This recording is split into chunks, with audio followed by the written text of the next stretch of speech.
Welcome, my brothers and sisters, and thank you, Bruce, Graham, and the Indian District Historical Society for starting this relationship, and then the Royal Historical Society and all of you to give me this opportunity to share my research with you today.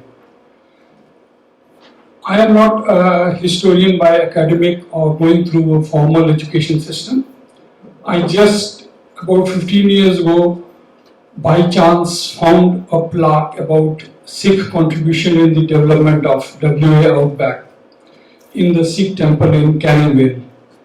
From there, I started interest, and the Canning District Historical Society President, late Mr. John Parker, helped me initially how to find this and how significant was the contribution of the Sikhs.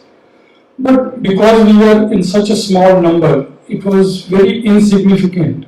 And that is why this chapter of our Australian or West Australian history is not well researched or well read. But to start with, I have found a lot of stories and evidences. I go to country towns and get the local history books. From there, I take the information, and the rest is from the Trove website. So, today,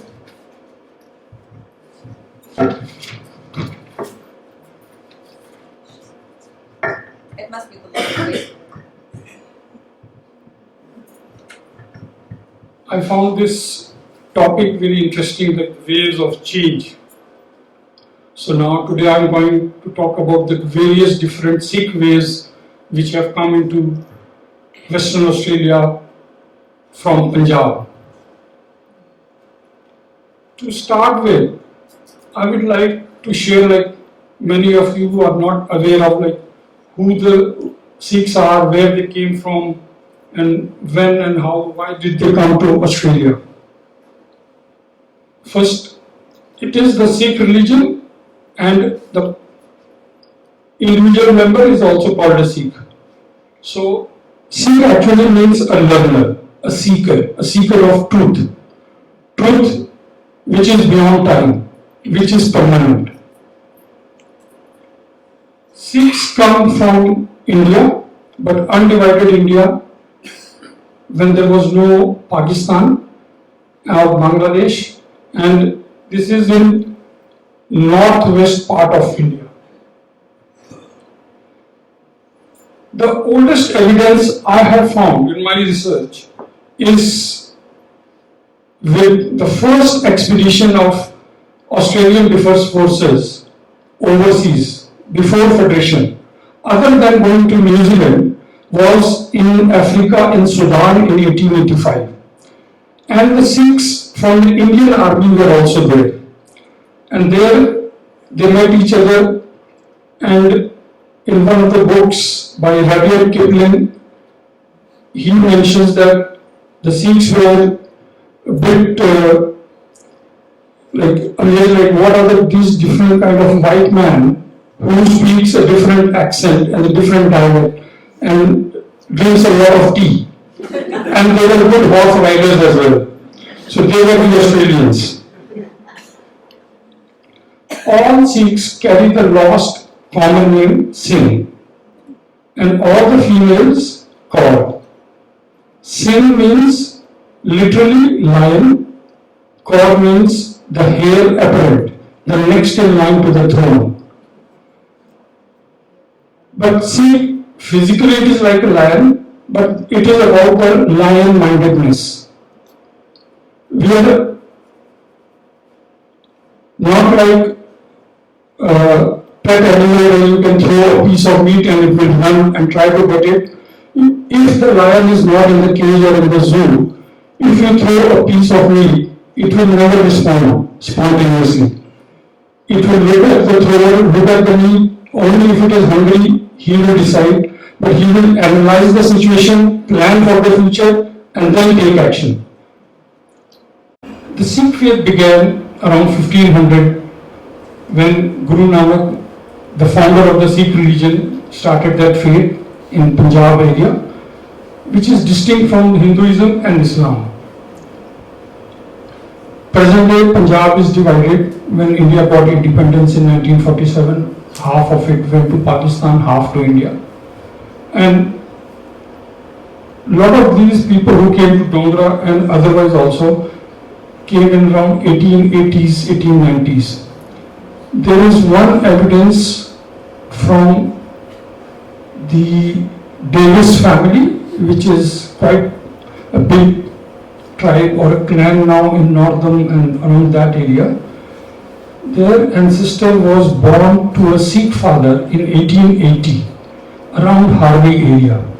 His name was William Davis, and William Davis' son was Jack Davis, the famous playwright. You might have heard about him, Jack Davis. His grandfather was a Sikh. That is the map of Punjab in 1880s, and this is where in India where Punjab is, where the Sikhs come from. So to just give you the background, how old and where the Sikhs originate and come from. And why did they come to Australia? Obviously, because the two biggest arms of the government machinery in India under British rule was the Indian Defence Forces and the Indian Railways. And a big percentage of Sikhs were with the British Army, and a lot of these British officers, when they retired in India, they moved to Australia or instead of going back to Europe or England. So the Sikhs knew about that, and frequently people used to travel from Punjab to Australia. There is one evidence in South Australia, in the Bank of South Australia. The first customer of that bank was a Sikh in 1848. So that is where the history goes. But the Sikhs were moving after that. Again, Punjab is on the Silk route, like from Indonesia, Bangladesh, the land route going to Europe and Turkey, passing through Pakistan, whole of India, Afghanistan. So Sikhs, by locational advantage, they were well aware of the new technologies, new ideologies, new philosophies, new materialistic things coming into the, because of the trading, they knew that these are the new items, so they were always ahead, and they were good traders. When they moved to Australia, they took into hawking naturally.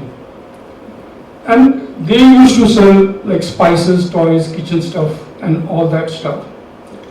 And many of them, not only hawking, they used to help the farmer also. So not only as hawkers, they were farm hands or farm laborers also. Some of them graduated, made some money and opened their stores, especially like around Dongra area. There were 3 or 4 stores owned by Sikhs, and that is in the early 20th century. Sikhs were hawkers in the southwest region where it was more greenery, and farmers were living in like remote areas. So the horse wagons were the lifeline. I have just shared 3 examples. Dev Singh was in Woodnalling, Otem Singh in Nanak, Nihal Singh, Sundar Singh and Harman Singh around Majimab area. They had demarcated areas where they could sell their stuff. So, and they used to come for a type of visa which was for few years. So if any of them went back, he handed over his territory to someone else. In history, because Sikhs were in the same industry as Afghans in cavalry, and by the looks they're wearing turbans, or we call it pagri, or the beard and the attire, the dress, and the same industry. Generally they were termed as Afghans, but about 10% of those were Sikhs also. And the major only difference is, like, none of the Afghans will have the last name Singh, and all the Sikhs will have the last name Singh. So that makes it easier for me to do a community research where it's very easy to track. And another easy thing which is not very good too, Sikhs were not allowed to bring the families. So there were not many calls. So Sikhs were not allowed to bring the family, but only one case in WA is in Dogra, where one Atra Singh, he had his wife here. I don't know how she came or that background I don't know, but the cause of the females were not allowed. Sikh females were not allowed in WA. And some of them like opened their stores, like Inder Singh had a store in Yarlu, in Harvey. Root Singh, he had a store in Dongra as well as Geraldton. Sojan Singh and Pola Singh, they had a common store in Dongra. Atma Singh had a store in Naratara Road, which is north of Geraldton. Sojan Singh had his own separate store also. We got advertisement that he had his store alone, and Pola Singh also. One of them, which is very rare, had become a storekeeper, and his wholesale business was in Perth CBD, in west of Perth. And there, just a small evidence of 1897 where he is having some issue with some bank transaction, and he had a 3-storied house in West Perth in those days. And as you see, they also were very well dressed. They had to pass the English test, so they were not just laborers or common men. They were educated, they knew, and they were well versed with in communication with in English also. So they all had to pass the test. So this is Latha Singh in 1897. And very interesting thing is, in WA, Root Singh, which I showed you earlier, he had a store. He initiated to form a WA Sikh regiment, Australian Sikh regiment. This is the news article where we find that he contacted the other Sikhs in WA as well as Australia to create interest to join the Australian Defence Forces during World War I. Not only he was active as a businessman, but he participated in other social activities like sports, etc. This didn't materialize, but there is another evidence in 1888, that is before Federation. The Sikhs in Victoria, they tried to do the same. They tried to form an Australian Sikh regiment, but that was not allowed. That was before Federation. So Sikhs have a long connection with Australian Defence Forces also, which is 140 years old. So when they came to, they were not allowed to permanently settle or become citizens, say they came for some sort of business visa.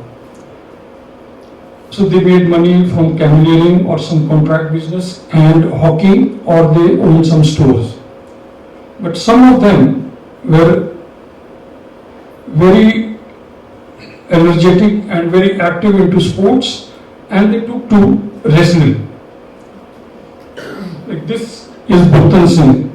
Wrestling is not very popular these days except for Olympics or Commonwealth Games, but the federation or the overall governing body has changed names so many times, so there is not much of history. But if you dig the history of wrestling of Australia, he was one of the pioneer wrestlers who travelled overseas also representing Australia in 1902, 1903 onwards till about 1930s. So a good 20-25 period, he was one of the most active and most popular wrestlers in Australia. Massa Singh. This is another example. He was a cameleer. He also came in around 1890s. He used to take the camel trains from Perth for the mining towns like Coolgardie, Kalgoorlie, Leonora, Meekatharra, around that area.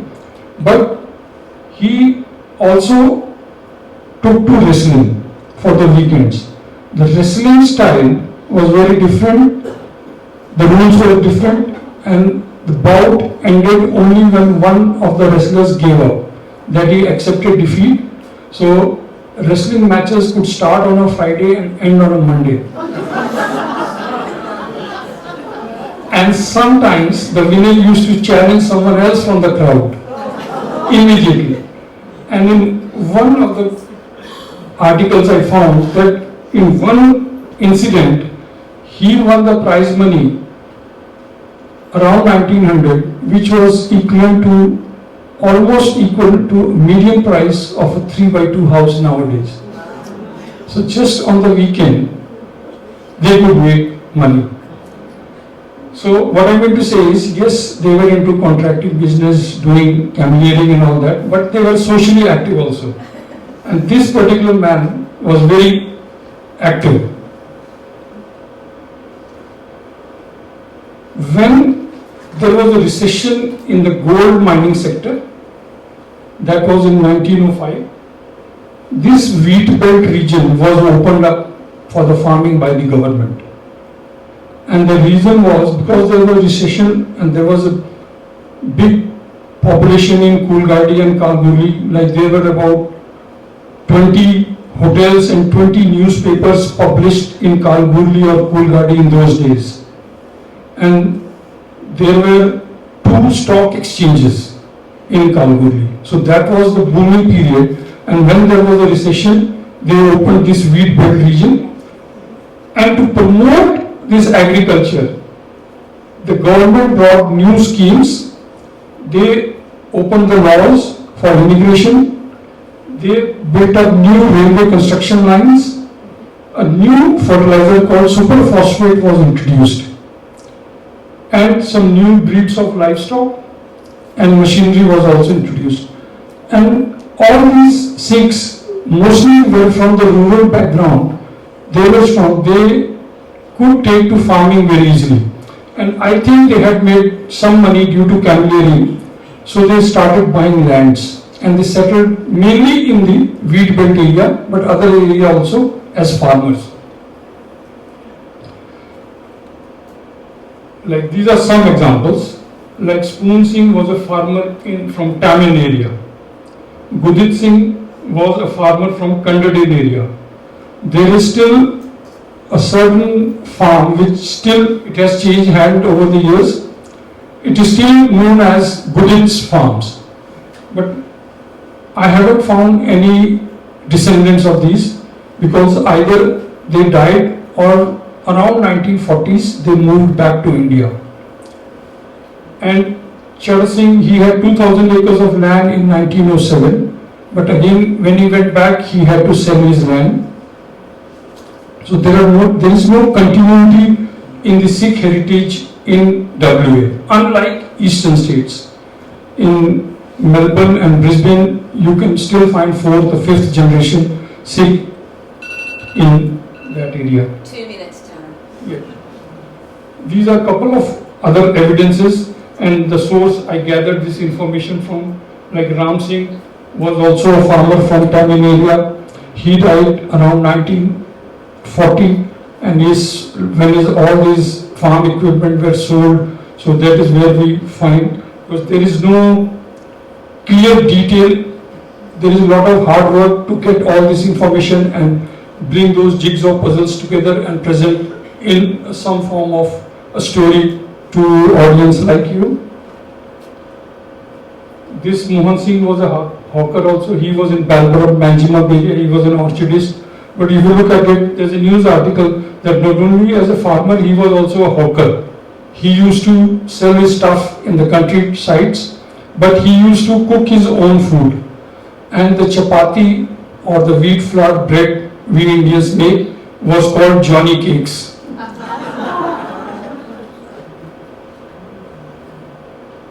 Then one of the biggest example is the WA Cremation Act.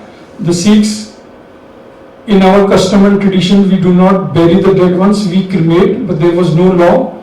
There were 3 cremations right here in Dongra, where the Sikhs were cremated, as well as Mr. Sojan Singh's, Mr. Pola Singh. But when the state government saw that we follow our own cultures very strictly, but there was no law, but there were about 20 such cremations where the local government gave permission to the Sikhs to cremate. Then in 1929 the state passed the Cremation Act, and a small cemetery was set up in Riverton suburb on the banks of Canning River. So now we have redeveloped as an Australian Sikh heritage trail If any of you guys are interested, you can contact me and I can take you through, because I just live a walking distance from that. I am in Willerton, so I can help you anytime. And then last thing is, we do not call it turban in our language, we call it pagri. And this Australian slouch hat, the headband going around that is called a pagri. And this comes from the Indian term. So that what I mean to say is, we have 150 years plus of continuous history, and we are very proud of our connection with Australia. This Hazara Singh was the only Anzac soldier who went with his full turban on. He is not an Indian Sikh, and that is clear from the rising sun badge on his collar. So he is an Australian Sikh, Australian soldier. Thank you very much. If you have any questions, please ask.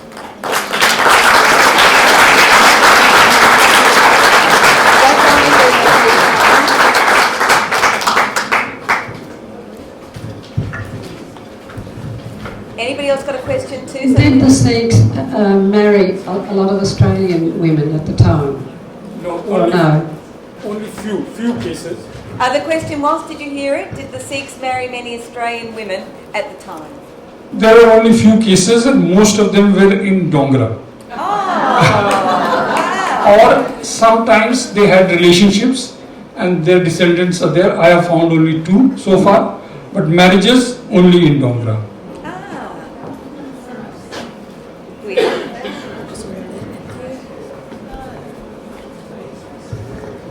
Thank you, that was great. On one of your slides you mentioned, or it shows a Muhammad Amin, and it was the 1902's newspaper clipping that you put up there. Just south of Geraldton, a suburb of this is called Muhammad's Flats. I'm just wondering if the Muhammad's Flats is any relation to this Mr. Muhammad in your slide.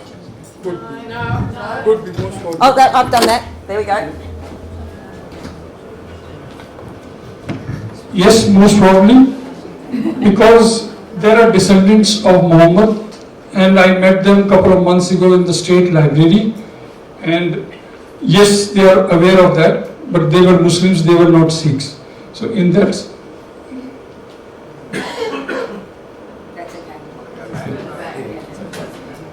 No, that's okay. He was a market gardener. Ah, there you go. Did you hear that? He was a market gardener. His name was Abdullah Muhammad. Abdullah Muhammad, his name was. That's Gerald's Muhammad. Yeah, but some of them were very rich in those days also. Some of them had like big camel trains, and they had stores also, like Faiz Muhammad and Taib Muhammad. They were one of the biggest contractors like 120, 130 years ago.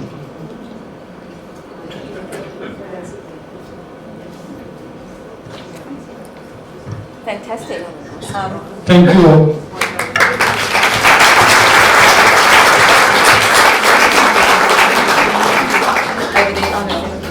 Oh, sorry, Bruce. Move on to it. You can't go yet, Tarun, because we're trying to find your gift bag over here. Sharon, just behind the counter over there. Yeah. No, that's, yeah. So, Tarun, thanks very much. And just quickly, considering the Sikhs' history and the luck with the Dongra women, maybe you better bring a busload up. And thanks to the Irwin District Historical Society and Dongra community and the Dongra Council that they have decided to name a lane as a Sikh lane, which is very unique, and that is first time in Australia. Yay. Thanks so much, Tarun, that was fantastic.